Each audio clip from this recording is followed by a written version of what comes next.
Hi! Pasensya na kayo sa itsura ko. Nabudo na naman po ako ng TikTok. At ito, bubuksan po natin ang akin pong in-order. Pag-e-enjoy po talaga yung mga bata pag ito naman po ang kanyang pinagbuksan o binuksan na parcel. So, buksan po natin.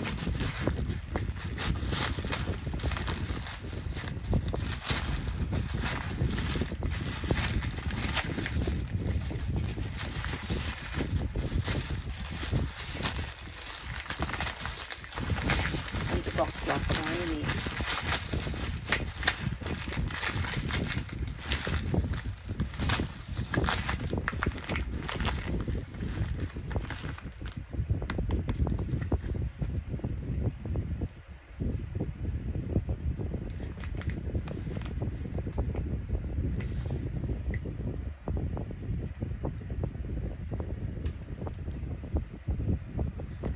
PT Instant Printing at tagay po dito portable mini printer. So, buksan na po natin.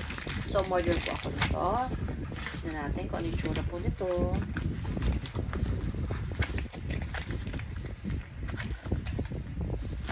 Hi guys! Nandito po ako sa kwarto ko. At ito na po, nabuksan ko na po ang aking in-order.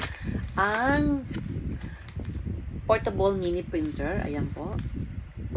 So, dalawa pa ang pinurchase ko. Ito naman po ay ang kanyang thermal paper na sticker. Papakita ko sa inyo kung ano po kaganapan dito. So, ako po nag-i-enjoy po talaga sa napakatagal ko na pong hindi na magkalagay. So, meron po siyang manual.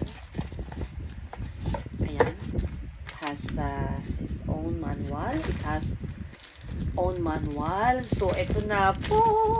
Excited po ako na pakita sa inyo. Alam, makalat po talaga. Dito po ako nagbubukas sa kwarto ko to. Makalat po talaga to na ito po ang sukto o watog, whatever it is.